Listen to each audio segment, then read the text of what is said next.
지난 12월 4일 날 서울에 있는 세종문화회관 대극장에서 공연이 있었는데, 그때 이제 소프라노 조수미 씨가 이제 이 다문화 가족들을 위해서 공연을 열었던 겁니다. 대상은 다문화 가족들입니다. 그래서 이제 공연을 열었을 때 다문화 가족들이 한 470명이 오고, 그리고 전체가 한 2,500명의 관객이 참석해서 조수미 씨의 공연을 즐겼는데, 근데 조수미 씨가 노래를 부르니까 그렇게 감동을 받더라는 거예요. 특별히 무슨 노래를 부를 때 제일 감동을 받았느냐 하면은 흔들리며 피는 꽃이라는 그런 가곡을 부를 때 굉장히 감동을 받았습니다. 가사가 뭐냐면, 흔들리지 않고 피는 꽃이 어디에 있으랴. 이 세상 그 어떤 아름다운 꽃들도 다 흔들리며 피었나니 젖지 않고 피는 꽃이 어디 있으랴. 이 세상 어떤 빛이 나는 꽃들도 다 젖으며 피었나니 흔들리며 피는 꽃. 이 가사를 이제 시를 가곡으로 만든 것이에요. 근데 흔들린다는 이 가사 내용 속에서 많이 감동을 받는 것 같아요. 자기들 형편과 처지를 이야기하는 거예요. 늘 흔들리는 삶이니까. 그러니까 다문화 가족이 이 땅에 와서 뿌리를 내리는데 마음도 흔들리고 삶도 흔들리고 전체가 흔들리는, 흔들리지 않고 피는 꽃이 어디 있으랴. 이 가곡에 굉장히 아주 감동을 받고 눈물을 많이 흘리고, 그들이 이번 이 공연을 통해서 굉장히 위로를 많이 받았다. 다들 그렇게 이제 공연 후에 후기담 보면은 그렇게 올라온 것을 볼 수가 있습니다. 보면은 여러 사람들이 많이 이제 이 공연을 마치고 나서 이제 인터뷰를 한 모습들을 볼 수 있는데, 뭐 멕시코 사람, 이제 한국 사람이 되었죠. 한국에 왔으니까 몽골에서 온 사람, 일본에서 온 사람, 뭐 다 이렇게 다문화 가족이 되었는데 다들 많은 위로를 받았다. 이제 이런 이야기를 합니다. 그럼 조수미 씨는 또 무슨 이야기를 했는가? 조수미 씨는 자기도 외국 생활을 오래 하고 있죠. 거의 사람들이 한국에 없습니다. 그러니까 이 타 문화권에서 살아간다는 것이 참 어렵다는 것입니다. 언어를 배워야 되고 문화를 배워야 하고 적응을 해야 하고, 이런 것들이 굉장히 어려운 삶이라는 것이에요. 그러니까 우리 민족은 그래도 정이 많은 민족이니까 조수미 씨가 이야기하기를 좀 더 이 사람들을 품어주면 좋겠다, 이런 이야기들입니다. 우리는 또 정이 많은 민족이니까 좀 더 보듬어 주면 좋겠다. 그래서 좀 우리 민족이 잘 품어주면서 많이 위로해 주면 좋겠다. 조수미 씨가 그런 조언을 하는 것도 볼 수가 있었습니다. 다문화 민족만 그럴까요? 이 땅에 살아가는 모든 사람들은 참 삶이 힘드니까 다들 위로가 필요합니다. 이번 공연을 통해서 다문화 민족들이 많은 위로를 받았다. 그런데 위로라는 것은 모든 사람들에게 다 필요하다고 볼 수가 있겠습니다. 그 위로를 받으면은 다른 사람은 당사자가 아니면은 그 위로가 얼마나 효과적인지 잘 모릅니다. 그러나 당사자는, 정말 위로가 필요한 사람인 당사자가 어느 누구의 위로를 받았을 때 그럴 때는 치료가 일어나고 회복이 일어나는 거 아니겠습니까? 또 위로를 받았을 때 삶의 터닝 포인트가 찾아오기도 하는 것이 위로라는 것입니다. 사랑하는 여러분, 위로라는 것이 어떤 사람에게는, 당사자가 아닌 사람에게는 별것 아닌 것 같이 보이지만 당사자에게는 정말 인생을 변화시킬 수 있는 결정적인 이유가 될 수도 있다는 것입니다. 사랑하는 여러분, 우리가 성탄 감사 예배를 드리는데 오늘 우리에게 참된 위로를 주시는 우리 주님 오신 날입니다. 주님의 위로와 기쁨과 감사가 넘치는 귀한 예배, 귀한 깨달음, 말씀이 되시기를 주님의 이름으로 축원합니다. 오늘 본문을 보면은 예수님이 이제 부모들과 함께 정결례식을 아기 예수님이 치르러 가는 그 모습을 볼 수 있습니다. 누가복음 2장 22절입니다. 모세의 법대로 정결례식의 날이 참에 아기를 데리고 예루살렘에 올라가니, 예수님이 율법대로 태어난 지 8일 만에 할례를 받았고 그 다음 절차가 뭐냐면 정결예식이라는 게 있습니다. 그래서 이제 정결예식의 날이 되니까 이제 요셉 아버지 그리고 어머니 마리아가 이 아기를 안고 예루살렘으로 올라가는 겁니다. 그러면 이제 사람들이 볼 때 지금 예수님이 태어났지만은 아무도 모르는 거예요. 예수님이 그리스도인지 메시아인지 아무도 모르고 단지 나사렛에서 가난하게 살아가는 목수의 아기라, 목수의 아이로 태어난 거 아니겠어요? 사람들이 관심이 없지. 부자도 아니고 가난한 목수의 아이라 그 말입니다. 근데 정결예식의 이날 어떻게 제사를 지내는가? 레위기 12장 6절을 큰 소리를 읽어보십시오. 아들이나 딸이나 정결하게 되는 기한이 차면 그 여인은 번제를 위하여 1년 된 어린 양을 가져가고 속죄제를 위하여 집비둘기 새끼나 산비둘기 해방문 제사장에게로 가져갈 것이요. 그러니까 이 정결예식을 치를 때 하나님 앞에 제물을 드리는데 괜찮게 사는 사람은 양을 잡아서 드리고 가난한 사람, 못 사는 사람들은 집비둘기나 이런 것들, 산비둘기 잡아가지고 하나님 앞에 제사로 드린다. 그래 이야기하는 거예요. 누가복음 2장 24절도 또 읽어봅시다. 또 주의 율법에 말씀하신 대로 산비둘기 한 쌍이나 혹은 어린 집비둘기 둘로 제사하려 함이더라. 아멘. 이것은 그냥 가난한 사람들이 양을 잡아서 드릴 수 없는 가난한 사람들이 비둘기라도 잡아가지고 제사 드리도록 해준 배려인 것입니다. 그런데 오늘 우리가 이 말씀 가운데서 아주 주목을 해야 될 대목이 뭐냐면은 시몬이라는 사람입니다. 그 아무도 관심을 가지지 않는 가난한 목수의 아기로 태어나서 정결예식을 치르기 위해서 그 아기를 안고 예루살렘으로 들어갈 때 아무도 관심을 가지고 있지 않았는데 시몬이라는 사람이 예수님을 보자마자 내 눈이 주의 구원을 보았사오니라고 하나님을 찬양합니다. 그러니까 어느 아기들과 똑같습니다. 예수님 다른 바가 없습니다. 그런데 시몬이라는 사람이 어떤 사람이었을까? 어떻게 해서 예루살렘으로 들어오시는 아기 예수님을 알아볼 수가 있었을까? 누가복음 2장 30절 읽어보십시다. 내 눈이 주의 구원을 보았사오니, 내 눈이 주의 구원자를 보았사오니. 600년 동안 예언된 말씀이 이루어진, 그러니까 600년 전 이 예언에 그리스도가 오실 것이라고 말씀했어요. 내 눈이 주의 구원을 보았사오니, 우리의 구원자를 보내주시겠다고 말씀하셨는데 내 눈이 주의 구원을 보았사오니, 이렇게 예수님을 찬양하는 모습을 볼 수 있습니다. 어떻게 그 많은 사람들 중에서 시몬만이 알아볼 수 있었을까? 시몬은 어떤 사람일까? 누가복음 2장 25절을 읽어보십시다. 예루살렘에 시몬이라는 사람이 있으니 이 사람은 의롭고 경건하고 이스라엘 위로를 기다린 자라 성령이 그 위에 계시더라. 아멘. 의롭고 그 시대에 볼 수 없을 경건하고 그리고 성령이 그 위에 계시더라. 성령이 사로잡고 있는 사람이었다는 사실 아니겠습니까? 그래서 시몬은 이스라엘의 위로자를 기다리고 있었다. 이스라엘의 위로를 기다리고 있었다. 그 말입니다. 사랑하는 여러분, 시몬이 기다렸던 것은 이스라엘의 위로였습니다. 이스라엘 이 민족들이 위로가 필요한 민족이었습니다. 그러니까 구약성경 마지막이 말라기서입니다. 말라기 선지자의 끝으로 해서 400년 동안, 마태복음이 있기 전까지, 예수님이 오시기 전까지 400년 동안 선지자가 없었습니다. 400년 동안, 그러니까 그들은 하나님 말씀을 받지를 못했습니다. 그러니까 흑암에 쌓인 백성들이다.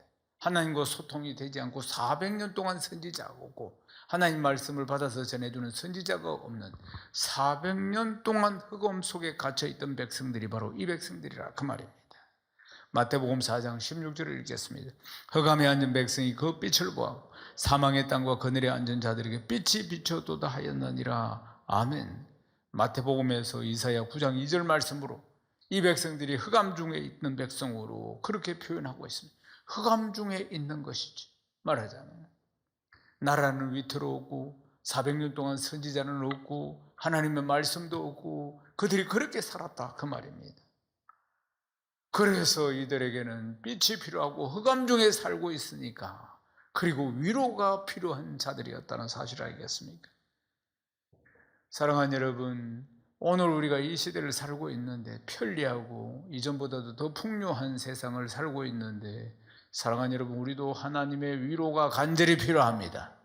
아멘이십니까? 우리도 하나님의 위로가 간절히 필요한 시대를 살아가고 있다는 걸 기억해야 합니다.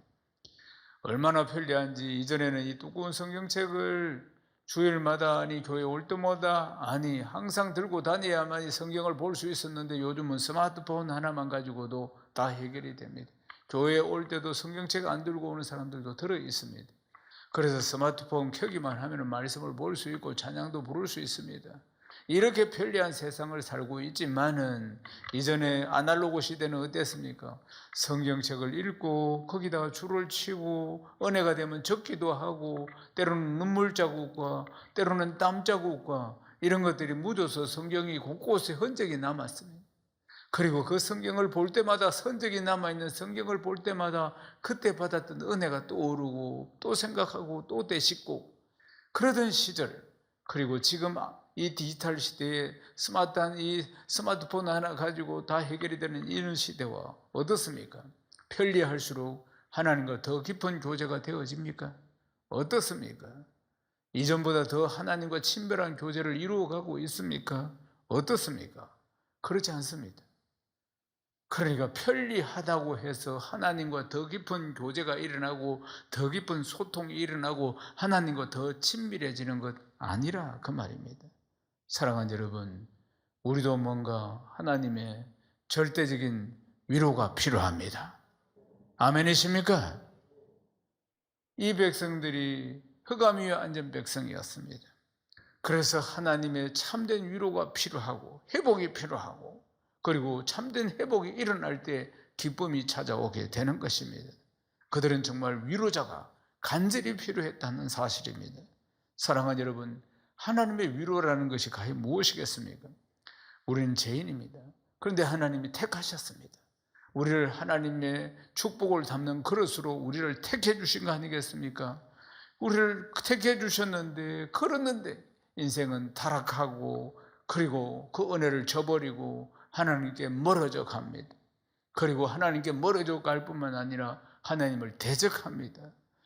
그리고 하나님을 찾지 않습니다. 흑암을 향해 죽음을 향해 나아가고 있습니다.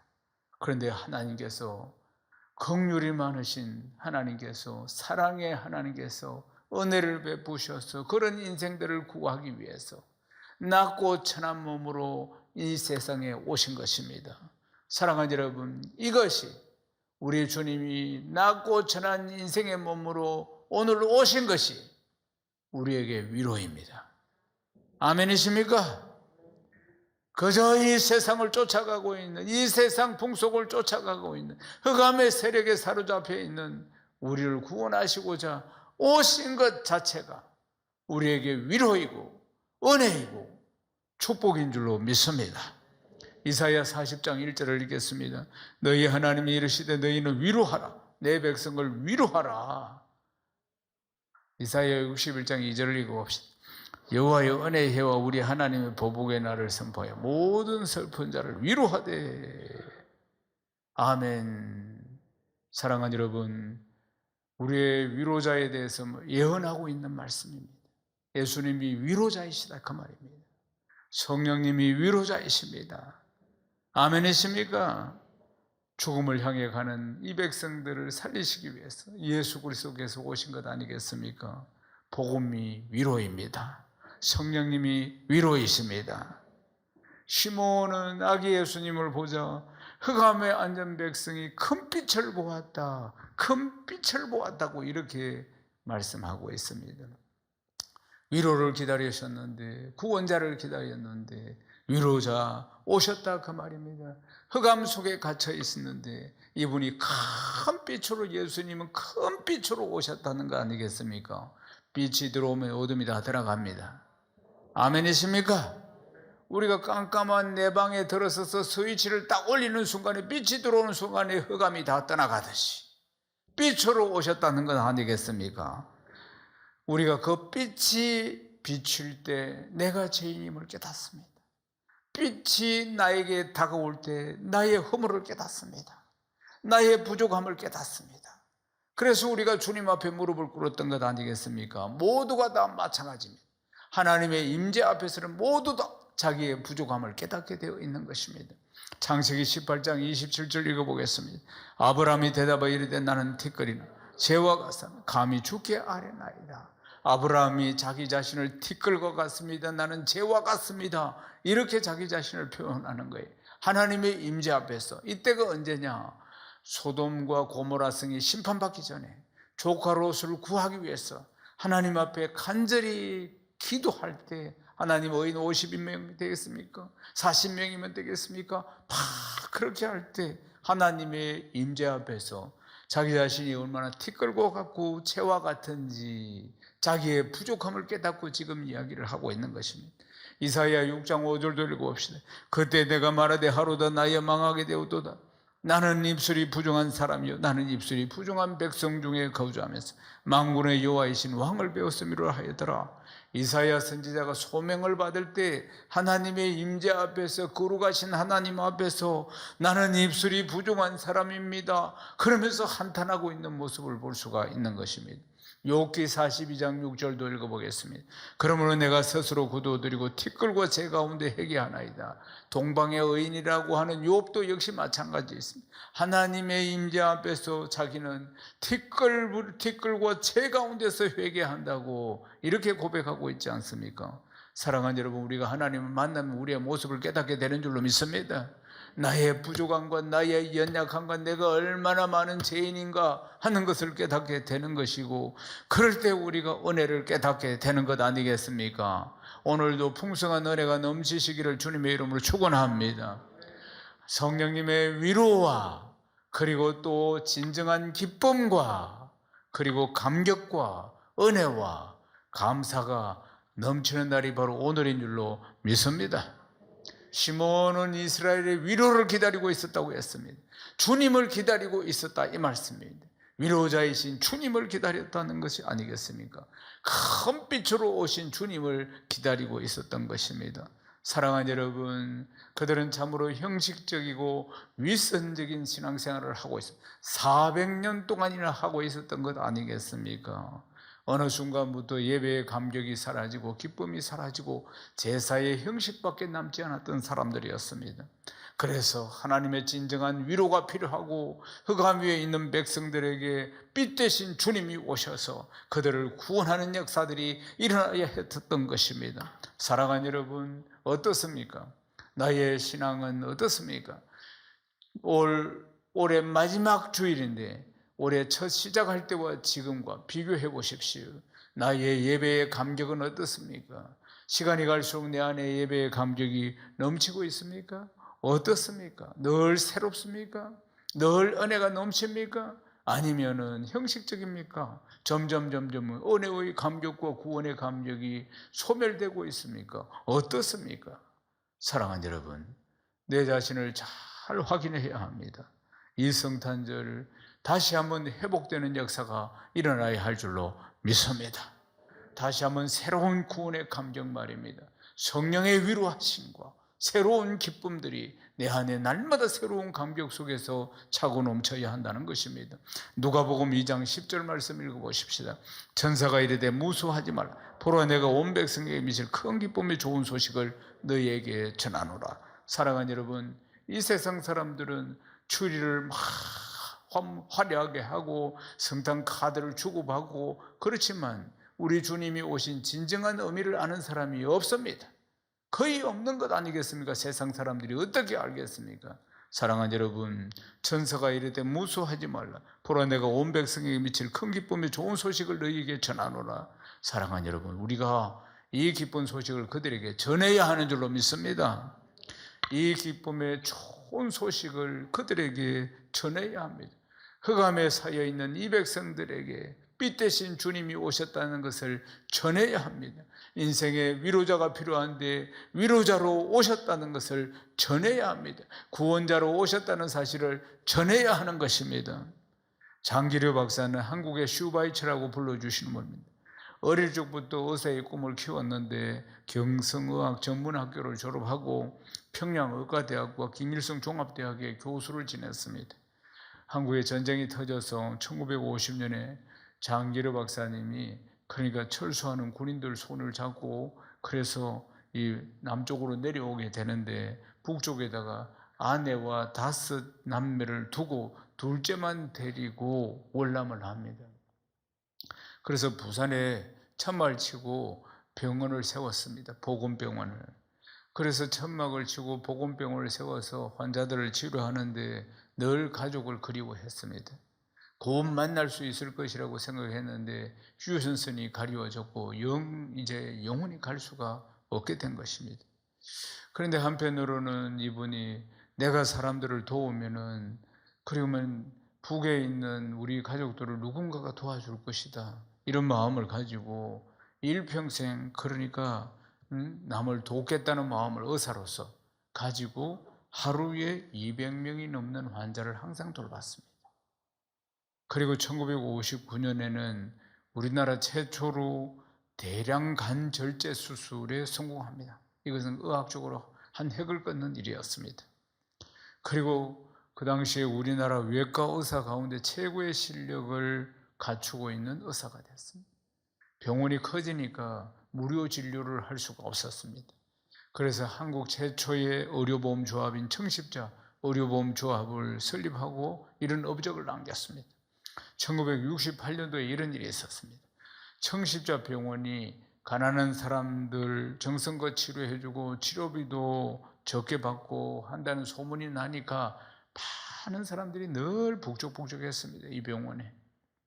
근데 이 장기르 박사님은 수술비가 없는 환자는 자기가 돈을 내가지고 그래가지고 수술을 시키기도 하고 그랬습니다. 때로는 자기 돈으로도 감당이 되지 않는 그런 수준이면은 그러면은 이 병원비가 감당이 안 되면은 어떻게 했느냐?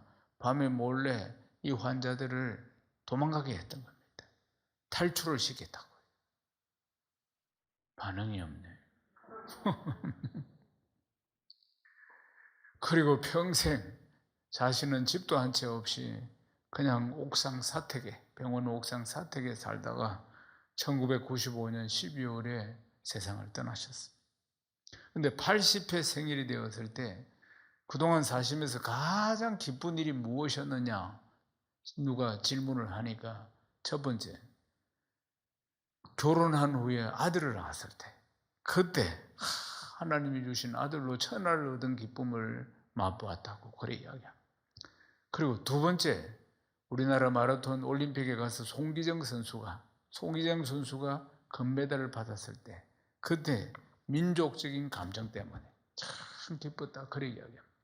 그리고 나서 그 다음 이야기가 중요한데 그러나 무엇보다도 지금 이야기하는 것과는 비교할 수도 없는 기쁨이 있었는데 그 기쁨이 뭐냐?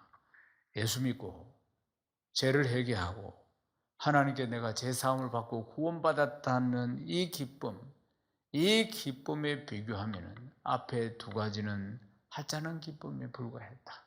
이래 이야기하는 것입니다. 살다 보면 이런 기쁨도 있고 저런 기쁨도 있겠죠. 사랑하는 여러분, 예수 믿고 구원받은 것보다 더 큰 기쁨은 없습니다. 크게 아멘 하십시오. 주님께서 우리의 위로자가 되셔서 우리를 위로하여 주시고 길이요 진리요 생명 되시는 우리 주께서 우리를 구원의 길로 인도해 주시는 것 아니겠습니까? 이거보다 더 큰 기쁨이 어디에 있겠습니까? 사랑하는 여러분, 우리는 위로를 기다리고 있습니다. 우리의 영혼을 살리시는 위로, 우리를 구원으로 인도하시는 위로, 곧 예수님께서 오신 것입니다. 예수님이 오셔서 우리를 위로하고 계시고 우리를 구원의 길로 인도하고 계시는 것입니다. 아멘이십니까? 우리 가운데 참된 위로와 참된 기쁨이 넘치는 성탄 감사 예배 되시기를 주님의 이름으로 축원합니다. 우리 구주 되시는 우리 주님께서 우리의 영혼을 만지시고 우리의 마음을 만지시고 우리의 육신을 만지셔서 위로하여 주시고 다 회복시켜 주시기를 주님의 이름으로 축원합니다. 그래서 참된 기쁨이 여러분 삶 가운데 충만하시기를 주 예수 그리스도의 이름으로 축원합니다.